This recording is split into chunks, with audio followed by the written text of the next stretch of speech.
So, what are we going to do here as we come into our final hours together? There are a lot of things we could do. My goal, obviously, is to always have you leave with the strongest amount of your emotion geared in your body, because that's what's going to get you to go follow through. At the same time, I look at this program, and no matter how much we pour into it, no matter how much we put you in overwhelm, as you can only imagine, there's so many things that I know are available and needed for your businesses that aren't here. So trying to figure out, what do we put in here strategically? And so I'd like to roll the dice on something that may not be as emotionally exciting, but probably more valuable. And that is a planning process. And so you might have to, for this last part, really manage your own state a little bit. But I'd like to introduce you to what I call RPM, the rapid planning method.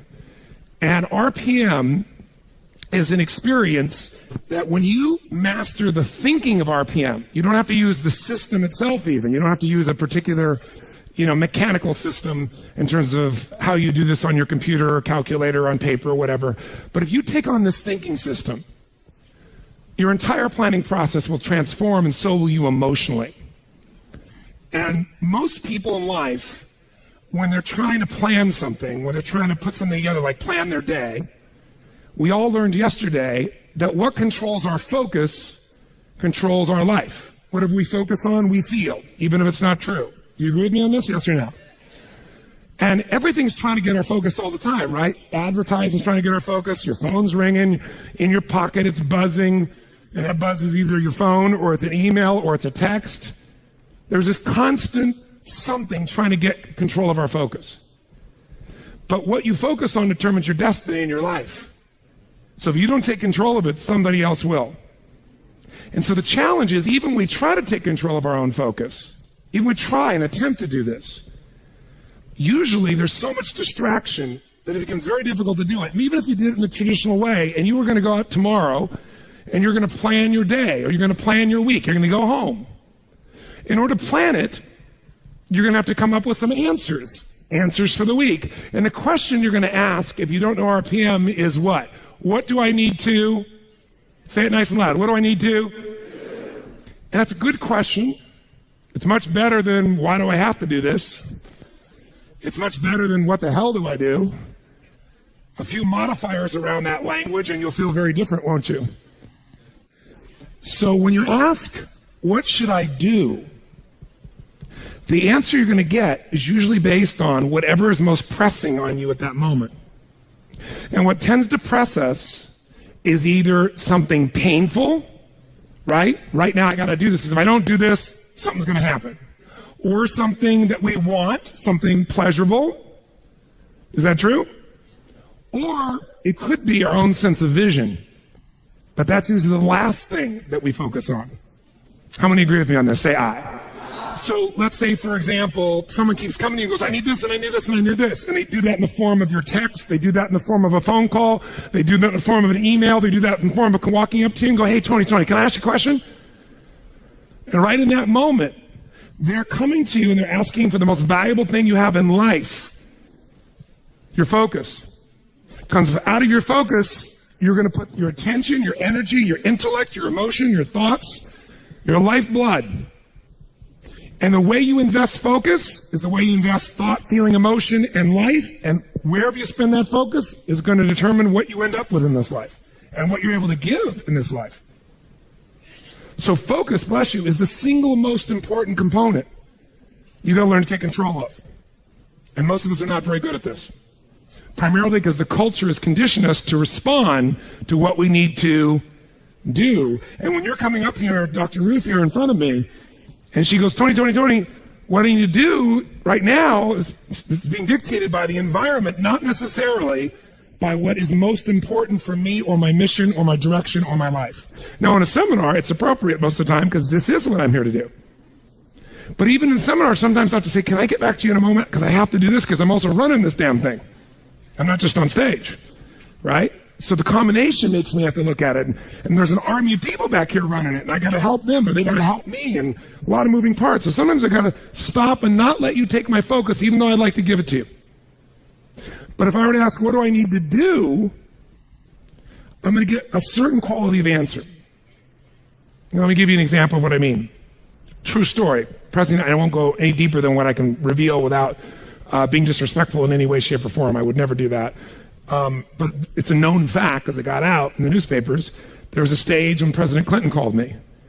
And when he called me, he literally called me up and said, and I'd known him for a little while and worked with him prior, but he called me up and said, they're going to impeach me in the morning. What should I do? And I kid about it today. I said to him, well, could you have called me sooner? But what truthfully I said after that was, I can give you my answer to that question, but I don't know if that's really the question you want to answer. Because the answer, what you should do, requires a different question to be asked first, which is what's most important to you. Because if what's most important to you is to stay in office, then obviously you should just keep doing what you're doing, because even though they'll go try to impeach you, they won't have enough votes and you'll stay in office. But if your outcome, what do you want? What's your outcome? What's the result you're after? That changes what you do. If your outcome is to regain respect from mothers, fathers, what they can say to their children about the President of the United States, then based on that, you might have to do something different. And I said, it's easy for me to say, because I'm not in your position and I'm not facing an inquiry in the legal side. And he said, yeah. And I said, but you're also a lawyer. Now, you certainly know the law. And I said, you know what you can say. He goes, yeah, well, you don't have somebody coming at you, stars coming after me. He's trying to do this, trying to do that. I said, I know that. So I'm not telling you what to do. You're just asking me what to do. I'm going to tell you that. First, you got to tell me, what do you want? If you don't know your outcome, if you don't know the real result you're over and you answer what to do, you may even get what you want. You may do that and get the result, but it's not the result you really wanted. That's, again, the difference between strategy and tactics, isn't it? Which is one of the single most important lessons I hope we got across to you this week. So you got to learn to ask a different question than what to do, because how many of you found out that it doesn't matter what the day in your life is? If you really write down everything you got to do, there's no way in hell you could do it all. How many agree with me on this? Raise your hand and say aye. So most of you start out in the old days with a little time management book and you used to write down all your to-dos, right? How many used to have one of these? Right? You write down all your to-dos, and then in the early days, you actually put like A, B, C priority maybe in the very beginning. Anybody get that anal to be able to do that? Separate them out so you focus on the priorities, and then maybe even plan when you were going to do them in your day. And that lasted about how long? You still carried that book around with you in those days when it was on paper, remember that? But what it was your address book in those days, because you didn't have an iPhone, right? It was your calendar and your address book and a few crappy things you wrote down. But you never sat down and wrote the whole list out, because you knew you weren't going to do it all, and it just felt like hell every day to rewrite it all. Who can relate with what I'm saying as being true? Say, ah. So when I only had one company to run, I was just a kid, I went to one of those programs prior to the days of Franklin and Covey and all those guys. It was called the Time Bank. And we had this 3-ring binder like this. It was so cool, and it had its tabs and had my calendar in the front so I could schedule things, and have these daily little tabs. I could plan out the day and write my to-do list. And then it had my A through Z's in the back where I could file under people's names and things, all the details I needed. And then that was all the phone information, because there wasn't email in those days. And you carried around this little mini suitcase with these big rings, and it worked really cool. It was great. But I learned once I had 2 companies, and then 3, and then 4, and then 5. There was no, my to-do list got bigger and bigger and never got to be done. And I found myself not writing it down, and then I found myself doing it in my head. And I got a pretty good memory, but man, that was painful. I felt the shock of it all over again. Bottom line is, I said, there's got to be a better way. And I kept thinking, what controls our life is what we focus on. What we focus on, we feel. What we feel and focus on, we move towards. Wherever focus goes, energy flows. So wherever your focus goes, energy flows. So if I want to control my focus, the most powerful way is by asking what? Better questions. So I need to come up with a better question, because what to do is a painful question. And it's a stupid question very often. When you're starving hungry on the first day, what to do is obvious. Go get some food. But some of you, in spite of the hunger, and those of you who've never been to a program in my mind, the pissed offness with Tony Robbins that he would go so long, So he went back, they go, but this is not right. And so they said, then go get some food. They go, no, but I don't want to miss it. Now, our fault for not communicating in advance, but the point of the matter is most of you decided what to do based on a larger outcome than the urgency of current pain. You decided, no, what's most important is to get this material, even if it's a little painful in the short term. I can eat a little bit. I'm hungry, but I can survive. I'm not in Africa. This is not the last meal that I've had for 6 weeks. There may be some body fat I could be burning in the next 2 hours while I'm learning. Who knows? You know, maybe I'm not really dying. Maybe that's just the language I use, and the language I use is producing my emotion. People say they're starving. Really? Look in the mirror. Are you starving? No, I didn't say that to anybody because no one came up and said anything to me about it. That Tony. Oh, Tony, will you take a picture with me? Yes, of course, right?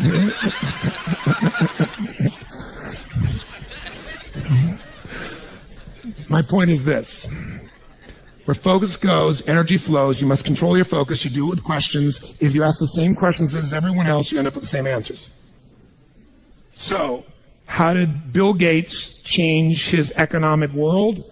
He was a software designer who didn't say, how do I make better software? He asked, and caught everyone else to ask, how do we become the intelligence that controls all computers worldwide? How do we become the intelligence that controls all computers worldwide? Now, when that's your outcome, do you end up with a different to-do list than if your outcome is to build the best software, yes or no?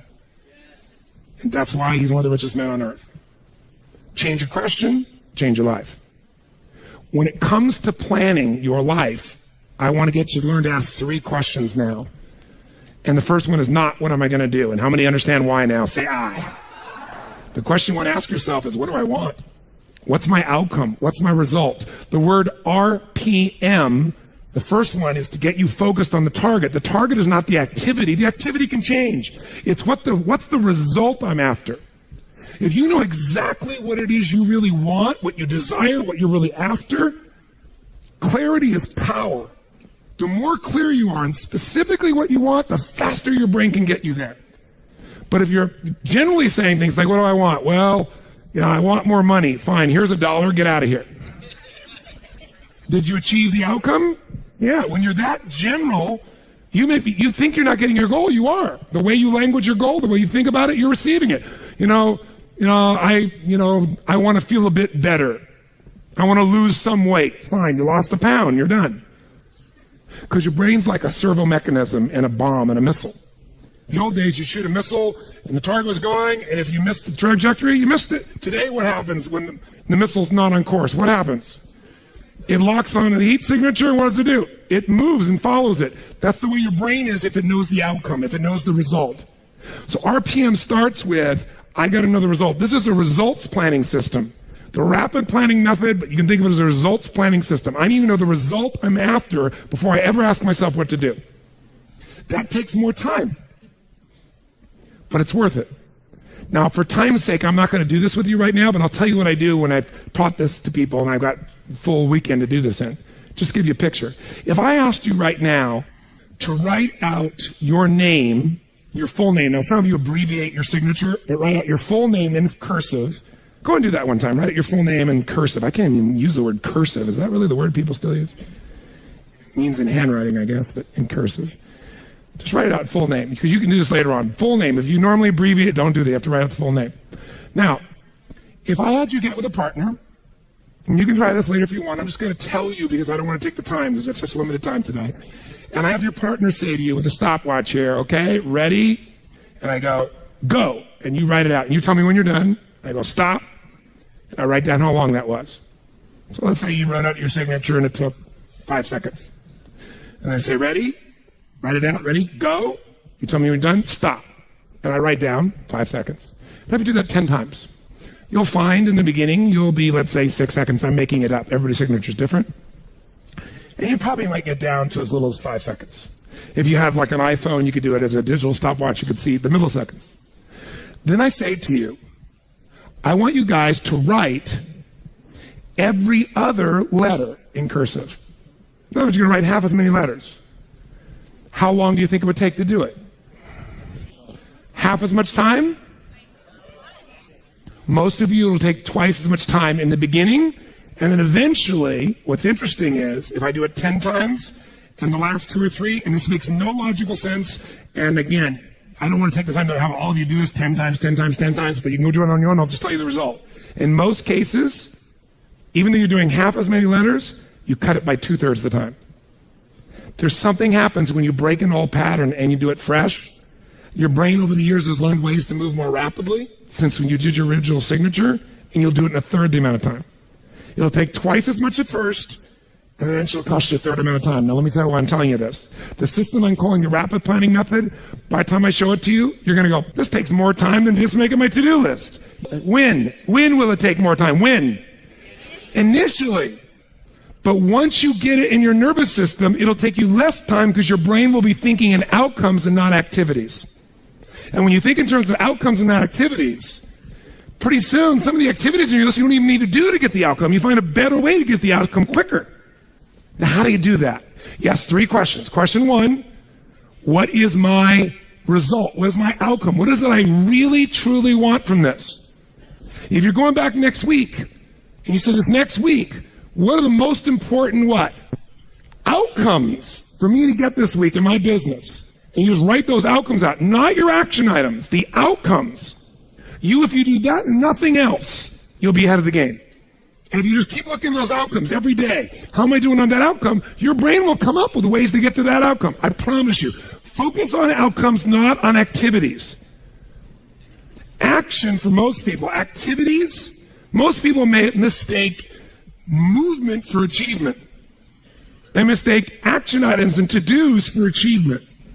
We're after the achievement. Are you with me on this? Yes or no? Yes. It's a different way of thinking, and I think all of you inherently have it, but if you make this ritualized, just like the things you've learned this week, they're all great, but if you don't systematize them, they'll work when you do them. But if you systematize them, right? And you see, like Mr. Hallman here, where he goes in and just does it and makes sure it's being done again, or what you've seen Chet do, or what I do.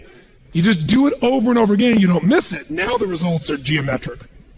So I want to get you to systematize the thinking, whether you do it visually the way I'm going to show you or not.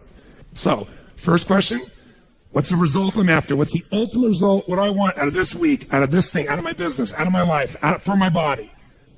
And you want to be as blunt as possible when you describe that outcome, that result. As what? As clear and specific as possible. Generalities will confuse you. So it might take you longer than just writing down call so-and-so to think, if I'm calling my son, I'm going to call Jarek, or I'm going to call my brother. This is what goes through my head before I call him, always. What's my outcome? Because I don't want to just call him. I want Jarek to feel loved by his dad. Or I'm thinking about what's my outcome. I've got to talk to him about this thing that's out there. I've got to make sure I get through to him on this because I want to guide him and move in this direction. That's what I want to be as his father. I don't want to just chit-chat. I can do that too. If you think before every phone call, before every time you're planning your day, and you think before you have any meeting, what do you think the first thing I ask of anyone when we sit down in a meeting is? Okay, what are your outcomes? What are the outcomes of this meeting? First thing I want to know, because if I know the outcomes, guess what? A lot of meetings, they're done pretty quick. Because if I know the outcome, you don't have to go through all the activities to sell me on it. Just, that's your outcome? How do you want to do it? Sounds good to me. Rock. That's how you make a meeting productive. I know a meeting's productive not by the hours or time. Sometimes it takes longer to the outcome than you want, but I'm going to get the outcome. That's, by the way, what you see with me on stage. That's why my times vary. But it's based on an outcome. I'm going to get that outcome. I don't give a damn whether it's the right time or not. I want to do it in that time, but I must deliver the outcome. How many get that? And by the way, how many like to have your company focused on outcomes, results, and not activities? Say aye. People say all the time, well, did you get that done? Well, I left them an email. I left them a voicemail. I've sent them 3 emails. How many times you heard that? When that happens with me, I'm like, but I don't show it. I just like, really? Wow, that's fascinating. We'll explain about our culture. It's about getting the result. So I can help you if you can't figure another way to do it, but there may be 12 other things we might want to do. Maybe they don't have the answer. Maybe somebody else can give us the answer. The outcome was to get this information, not to leave an email or 12 or 3 voicemails. That will not do any of us any good. How many follow? Now, whether you get the outcome or not, whether you get that result, will be based, first, do you have clarity? And the second thing is, whether you got enough emotional juice to keep going after it when things don't work out. So the second part of RPM is the purpose. RPM, by the way, how many knows what it means when you increase the RPMs in a car? Anybody here? What does that do? It builds up what? Power, speed. Higher RPMs, you can explode through something, right? You can make something happen. So think of this metaphorically also, this rapid planning method, this result planning method. So it's rapid planning, it's a result planning. You want a results-focused, purpose-driven, massive action culture. That's what RPM stands for. It's how you build up power and you break through. But whether or not you get that result will be, are you clear and specific?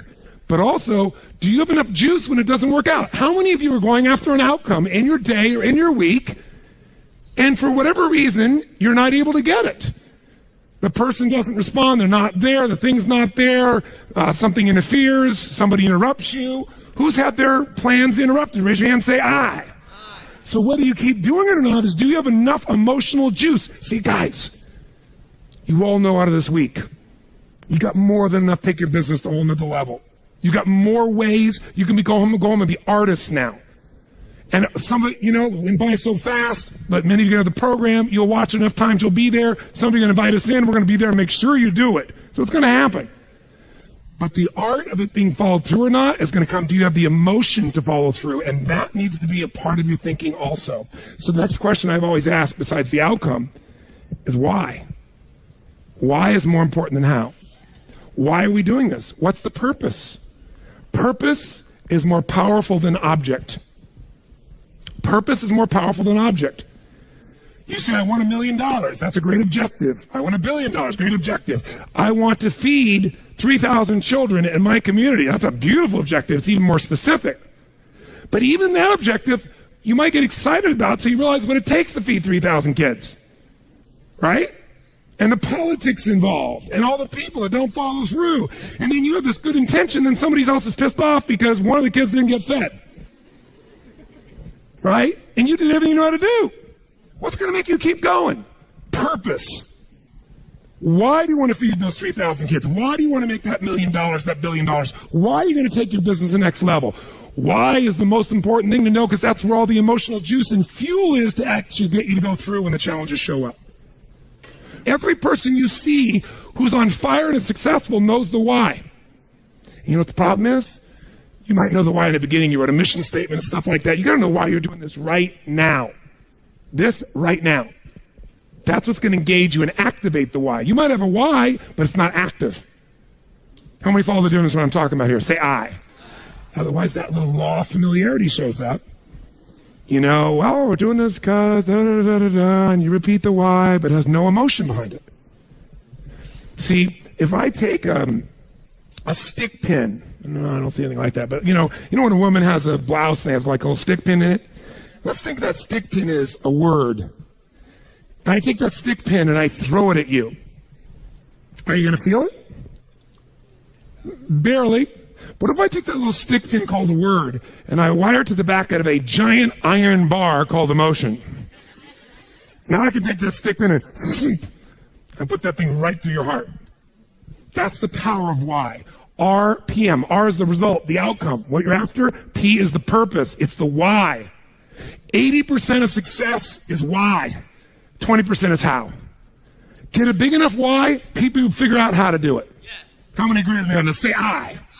So you better know your why. So, talking to the president, tell me something. What's your outcome? And then why? And once we know the why, we know what you're after and why, then the question is, how do we do it? We know what we're after, why, how do we do it? By the way, are there lots of hows to get to an outcome, yes or no? Yes. Are there many paths to get a result, yes or no? Yes. Some are more efficient than others. And you're not going to know. So you know what you do? You brainstorm out all the hows you can think of. All the things you could possibly need to do to get that result. And then you narrow it down to the 20% that makes 80% of the difference. And you'll find out you don't have to do that whole to-do list. In fact, wouldn't it be nice to write your whole to-do list and not do it and still get the outcome? How many prefer that? Say I. That's RPM.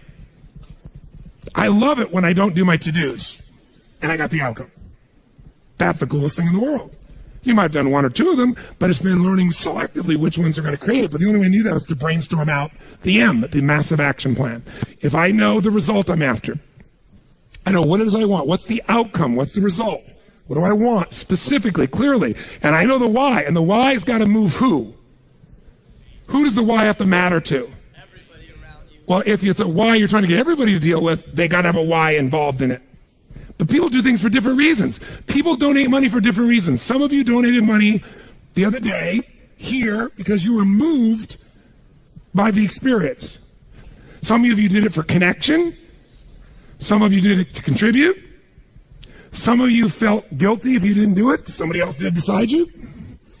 Or you have a lot of money and you feel guilty about it because you didn't earn it. I'm not saying anybody in this room, but that's how some people are. They inherited it, so they feel guilty. Some people do things to get their name up on the wall. Some people today do it anonymously and then tell everyone. Isn't it true? Yeah, just confidentially. That was me. And everybody tells everybody that it's anonymous. They're doing it for significance. Some do it for connection. Some do it for contribution. I don't care why a person does it, but we do it. But if you're going to work with a group of people, you better make sure the why touches on all their needs. Does that make sense? When it's you, whose why does it have to be? Whose why does it have to touch? Whose purpose does it have to be? Your own, for you to be moved.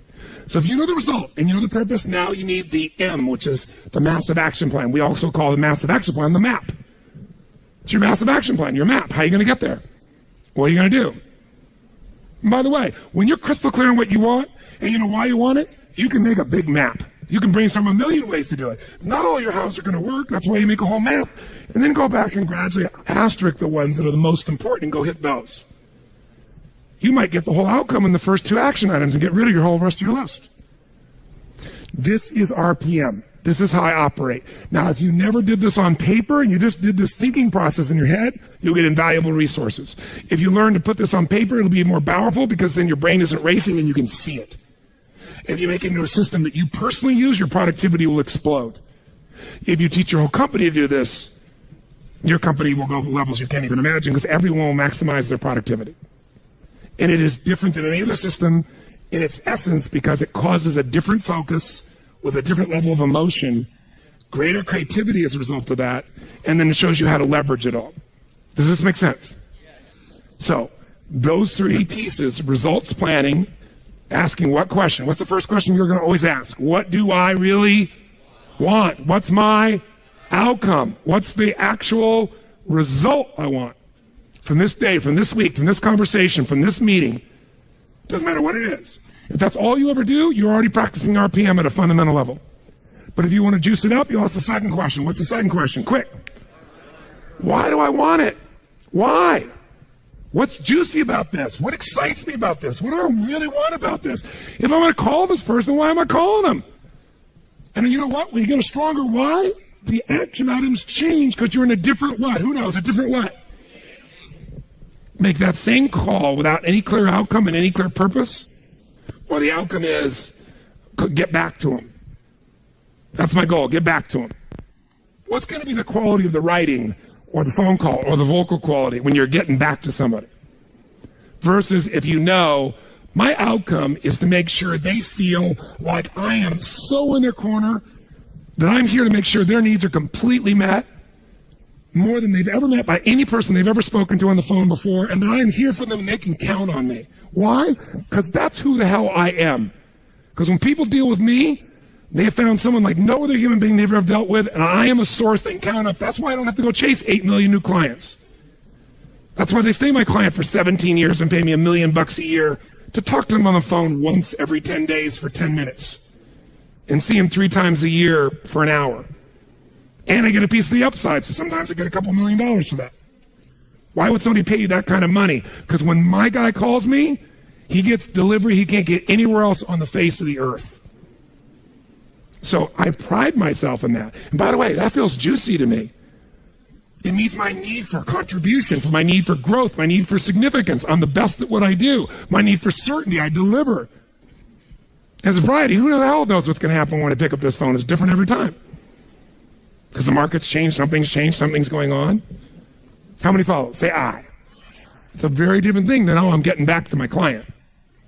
Right? And the way you're going to come across is different. And everybody will go, wow. And in life anyway, by the way, the people who are the very best on earth that get paid everything like 100 times more than everybody else, they're just a little bit better than everybody else. It's like, a bear's chasing you. I don't have to be that fast, just that much faster than you. Right? In life, you just have to be a little bit better than everybody else, and you get all the rewards. And that little bit better, to me, is RPM.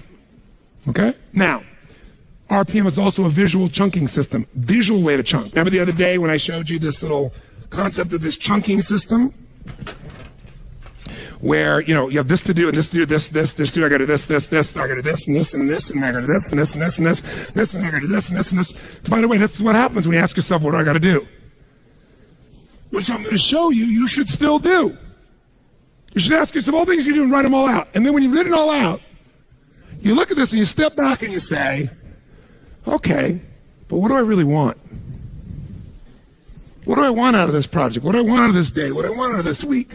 What's the most important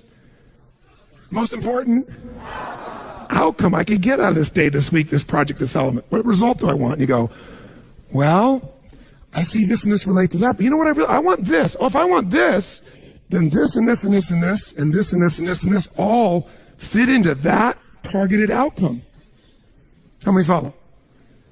And I might go, you know what else? I also should do this and this to get that outcome. They're not even on the list. But these might get me there faster than all three of these. Oh, by the way, this and this and this and this and this and this and this, all right. Oh, and guess what? This and this and this and this and this, all right. And guess what? There's my day. 1, 2, 3. 3 outcomes, 4 outcomes, 5 outcomes.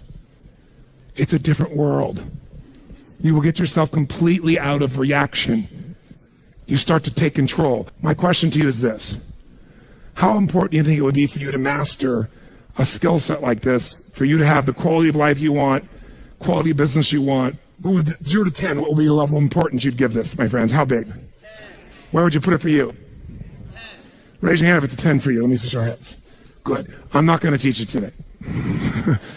But I'm going to teach you enough that you can take yourself to the next level, and if you want to go deeper, you will. But I didn't want you to leave without the fundamentals of it, because just the fundamentals will help you to take what we've got here and take it home and go to work at it at a much more effective level.